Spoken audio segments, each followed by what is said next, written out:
Today we discuss about the ISO efficiency function and performance matrix और जो objectives हम achieve करना चाहेंगे वो हमारे पास है कि हम फेमिलियर हो जाएं लोअर बाउंड और जो आइसो एफिशिएंसी फंक्शंस हैं उनका से और जो डिग्री ऑफ कंकरेंसी है और आइसो एफिशिएंसी फंक्शंस हैं उनसे उनमें रिलेशन क्या है और उनको हम किस तरीके से यूटिलाइज कर सकते हैं इनसे भी हम फेमिलियराइज हो जाएं।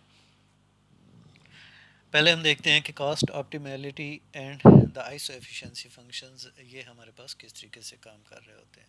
अ parallel system is cost optimal if and only if P of T P is equal to theta of W, यानी आपके पास जो रन टाइम है पैरेलल का उसके प्रोडक्ट और थीटा ऑफ डब्ल्यू ये इसके आ जाए तो हम इसको क्या कहेंगे कि ये आपके पास कॉस्ट ऑप्टिमल है। ठीक है, अब इसका मतलब ये है कि हम इससे ये चीज़ ड्राइव कर सकते हैं कि जो W प्लस जो ओवरहेड है, जो W का फंक्शन है T of O W is equal to theta of W, क्योंकि ये पैरेलल में है तो ओवरहेड आपके पास आ गया।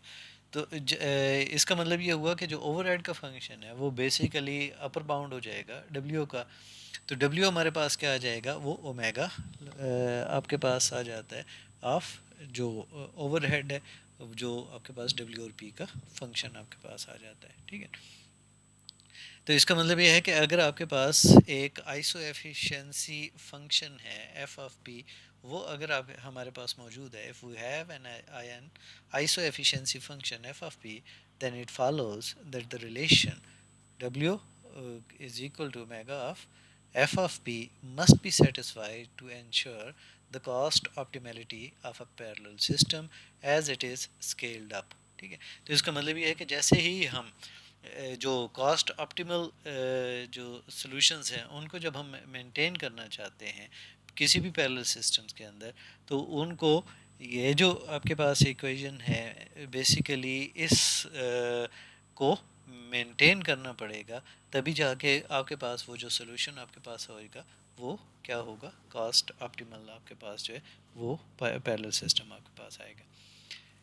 अब हम देखते हैं कि lower bound on the iso efficiency functions जो है, for a problem consisting of W units of work, no more than W processing elements can be used cost optimality optimally। ठीक है, इसका मतलब है कि आप जो W प्रोसेसिंग एलिमेंट्स हैं इनसे ज़्यादा आप जो है वो यूज़ नहीं कर सकते जिनके लिए W यूनिट्स ऑफ वर्क हों। ठीक है, जितने टास्क हैं, जितने यूनिट्स ऑफ वर्क है, उतनी प्रोसेसिंग एलिमेंट्स हैं, तो इससे ज़्यादा अगर आप करेंगे तो वो कॉस्ट ऑप्टिमली नहीं आपके पास आएगा। अब इसका मतलब ये होगा the problem size must increase at least as fast as theta of P to maintain fixed efficiency, hence omega of p is the asymptotic lower bound on the iso efficiency function। तो इसका मतलब है कि आपके पास जो lower bound आपका जो iso efficiency function है वो किसका है, p के ऊपर है, नंबर ऑफ प्रोसेसिंग एलिमेंट्स के ऊपर आपके पास आ जाएगा। ठीक है, अब जो डिग्री ऑफ कंकरेंसी है और जो आइसो एफिशिएंसी फंक्शंस है वो आपके पास क्या हुआ करता है, the maximum number of task that can be executed simultaneously at any time in a parallel algorithm is called its degree of concurrency। ठीक है, ये हम पहले भी डिस्कस कर बैठे हैं।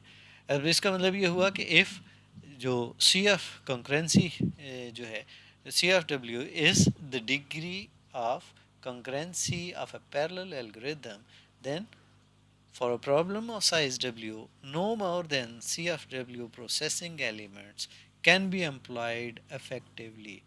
अब चूंकि कंकरेंसी की हमने डेफिनेशन की है कि the maximum number of task that can be executed simultaneously at any time in a parallel algorithm is called its degree of concurrency, कि जिनको हम पैरेलल में एग्जीक्यूट कर रहे हैं साइमल्टेनियसली वो उसकी डिग्री कहलाएगी। ठीक है, अब अगर आपके पास जो कंकरेंसी है वो फंक्शन है डब्ल्यू का, तो डिग्री ऑफ कंकरेंसी अगर आपके पास बन जाती है तो अगर साइज डब्ल्यू है तो उस सूरत में इसका मतलब है कि सी ऑफ डब्ल्यू यानी उस डिग्री से ज़्यादा आप एलिमेंट्स जो है उनको इफेक्टिवली क्या कर सकते हैं, एम्प्लॉय नहीं कर सकते।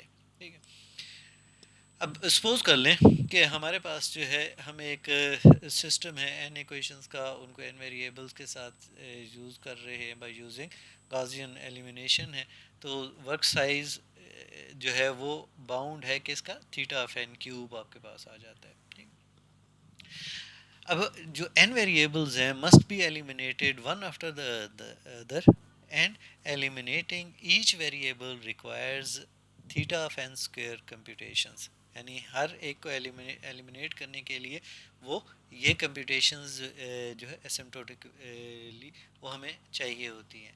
ठीक है, at most theta of n square processing elements can be kept busy at any time. इसका मतलब ये हुआ कि आपके पास चूंकि इतने वेरिएबल्स को आप एलिमिनेट कर रहे हैं, इतनी कंप्यूटेशंस हैं, तो इतने ही प्रोसेसिंग एलिमेंट्स जो हैं वो एक टाइम के ऊपर आपके लिए क्या हो जाते हैं, बिजी आपके पास हो सकते हैं। ठीक है, since W is equal to theta of n cube, for this problem the degree of concurrency C of W is theta of W 2 by 3। ठीक है, आपके पास जो कंकरेंसी की आपके पास, या जो आप कह सकते हैं कि जो मैक्सिमम टास्क आप इन पैरेलल कर सकते हैं, वो आपके पास क्या आ जाएगा, W रेज़ टू पावर 2/3। इसका जो थीटा बाउंड होगा वो आपके लिए हम उतनी कंकरेंसी गेन कर सकते हैं। ठीक है, अब जब आपके पास पी प्रोसेसिंग एलिमेंट्स हों तो जो प्रॉब्लम है should be at least omega of P 3/2 to use them all. कि इसका मतलब है कि आपके पास जो नंबर ऑफ प्रोसेसिंग एलिमेंट्स होंगे वो आपके पास क्या आ जाएंगे, पी रेज़ टू पावर 3/2, ये लोअर बाउंड आपके पास है, ताकि वो सारे के सारे जो प्रोसेसिंग एलिमेंट्स हैं वो आपके पास क्या हो सकें, यूटिलाइज हो सकें। ठीक है, अब यहाँ पे जो है ये वाली आपके पास जो आपके पास आया है वो जो कंकरेंसी है वो किसके, बिगो थीटा ऑफ 3/2 के बेस पे आई है। ठीक है, अब यहाँ पे जो कंकरेंसी अगर आपके पास एफिशिएंसी फंक्शन है, जो concurrency is optimal only if the degree of concurrency of the parallel algorithm is theta of W. अगर वो क्यू की बजाय थीटा ऑफ डब्ल्यू हो तो बिग थीटा ऑफ पी जो है वो आपके पास इसका आइसो एफिशिएंसी फंक्शन आपके पास आ जाएगा। ठीक है, अगर आपके पास कोई भी डिग्री ऑफ कंकरेंसी किसी भी एल्गोरिदम का less than theta of W होगा तो जो आइसो एफिशिएंसी फंक्शन होगा कंकरेंसी के, वो आपके पास जो है वो वर्स आएगा, यानी greater than theta of P आपके पास आ जाएगा। ठीक है, इस इन केसेस के अंदर जो ओवरऑल आइसो एफिशिएंसी फंक्शन जो है वो किसी भी पैरेलल सिस्टम का वो maximum of the iso efficiency functions के थ्रू जो है वो दिया जा सकता है।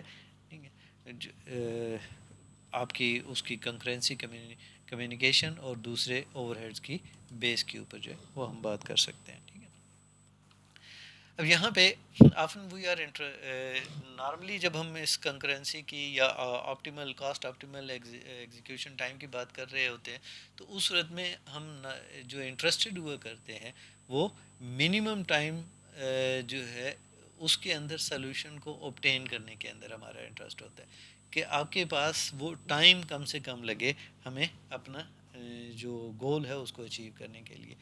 अब उसको हम कैसे डिटरमाइन कर सकते हैं, we can determine the minimum parallel run time TP of minimum.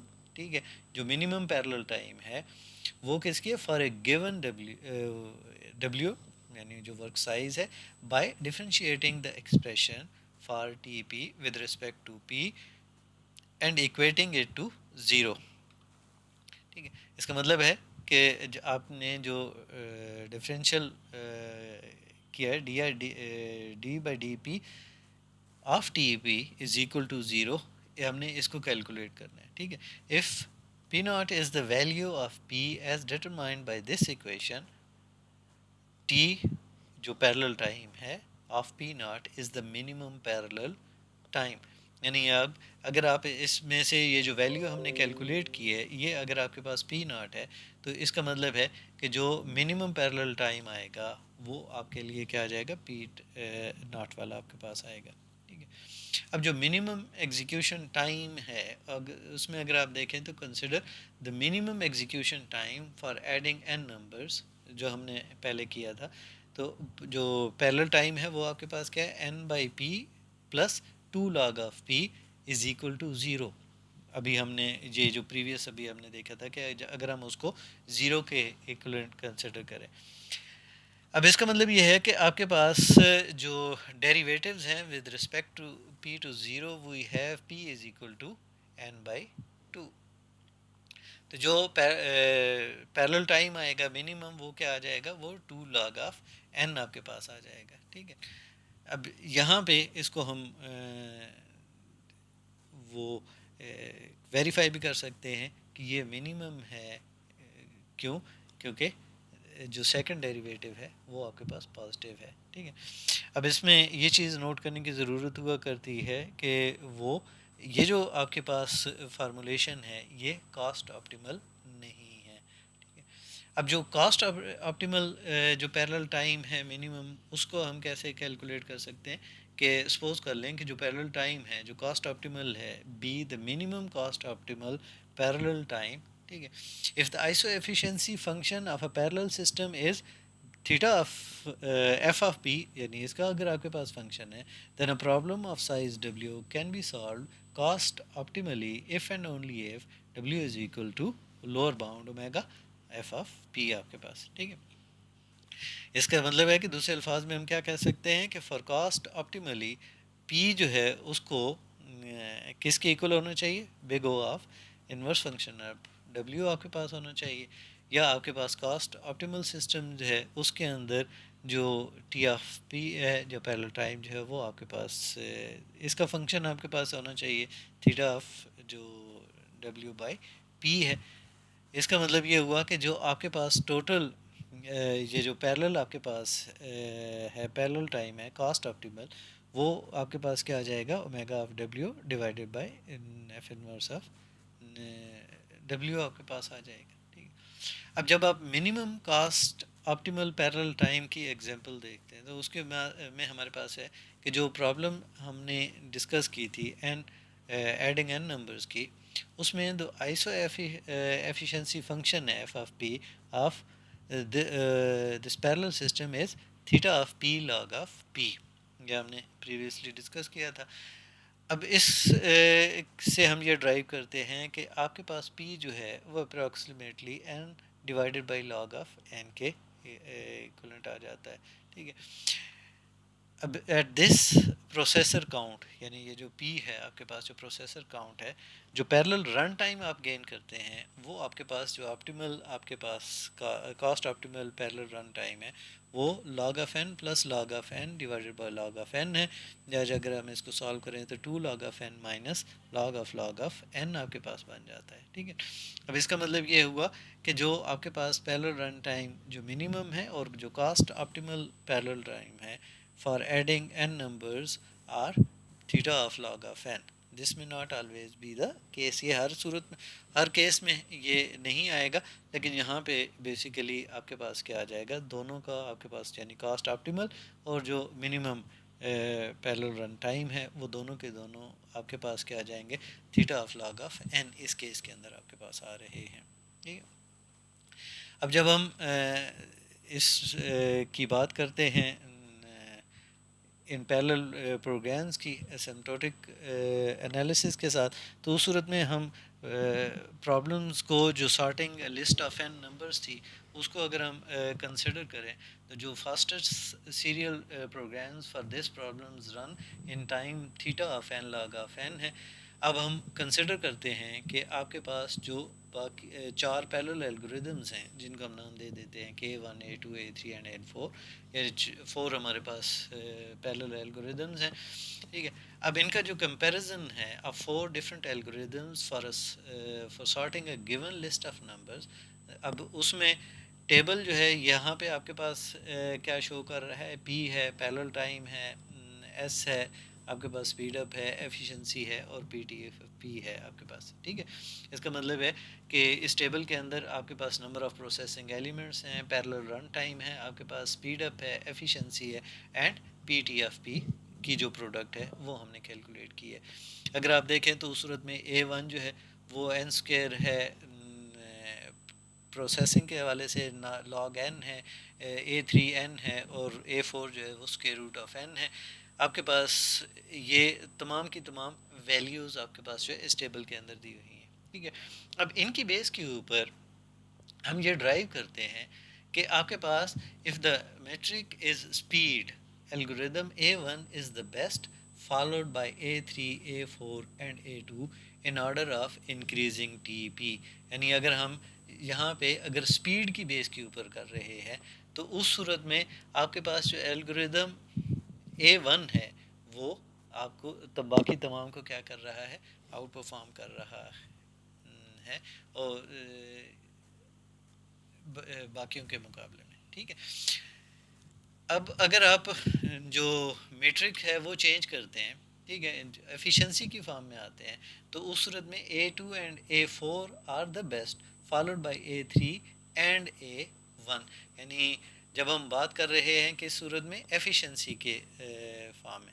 अब एफिशिएंसी आपके पास E है तो उसमें A2 और A4 इनकी आपके पास वैल्यू आपके पास क्या आ गई, 1 आ गई, और A1 log ऑफ n है, और स्क्वायर रूट ऑफ n है A3 की, और log of n by n है वो A1 की। तो इसका मतलब है कि अगर आप एफिशिएंसी के साथ बात कर रहे हैं तो A2 एंड A4 जो है वो आपके पास बेस्ट है, उसके बाद जो है वो A3 और उसके बाद A1 है आपके पास, ठीक है। जब आप कास्ट की बात करते हैं तो उस सूरत में आपके पास A2 और A4 जो है वो आपके पास कास्ट ऑप्टिमल है, A1 and A3 are not, ठीक है। और आखिर में आपके पास है कि आपके पास it is important to identify the objectives of analysis and to use appropriate metrics, के बुनियादी तौर के ऊपर हमें ये देखना पड़ता है कि हम किस पर्पस के लिए जो है वो एनालिसिस परफॉर्म कर रहे हैं, ये ऑब्जेक्टिव्स हमारे पास क्या है।